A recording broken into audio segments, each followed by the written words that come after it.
नमस्ते मिस। नमस्ते। हाम्रो यो जागिरखोज.com मा चाहिँ घरायसी कामहरूको लागि पठाउँदा धेरै दिदीबहिनीहरूले कतै फेक त होइन, हामी यस्तो टाढाबाट आएर कतै अलपत्र त पर्दैनौँ भन्नुहुन्छ। उहाँहरूको लागि हजुरले के भन्नुहुन्छ? यो फेक चाहिँ होइन, हामीले जागिर चाहिँ 100% लगाइदिन्छौँ। यदि हजुर टाढाबाट हुनुहुन्छ भने चाहिँ एकचोटि हामीलाई कल गरेर अनि वाट्सएपमा नागरिकता पठाइदिनुहोस्, अनि हामीले चाहिँ हजुरलाई जागिर लगाइदिन्छौँ।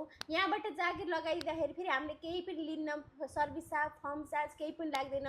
हजुरले फ्रीमा नै एप्लाई गरेर जाने हो। ल मिस, हजुरले हामीसँग के जागिर छ यो घरायसी कामको लागि सर र भनिदिनुहोस् त। अहिले चाहिँ हामीसँग घरायसी कामको लागि बुटोल, भैरहवा र बेलबास एरियाको लागि गरेर पार्ट टाइम फुल टाइम जबहरू चाहिँ थुप्रै एभाइलेबल छ, थुप्रै घरहरूको लागि, जसमा चाहिँ 2देखिबाट लिएर 4-5 जना फ्यामिली मेम्बर भएको घरको लागि हो। हजुरको स्यालेरी 12-15 हजारबाट स्टार्टिङ हुन्छ। हजुरलाई चाहिँ बस्न र खानको राम्रो सुविधा छ। यदि टाढाबाट आउनुहुन्छ भने पनि मजाले ढुक्क भएर आउँदा हुन्छ, तर एकपटक आउनुभन्दा अगाडि चाहिँ कल गरेर कन्फर्म गरेर नै आउनु होला।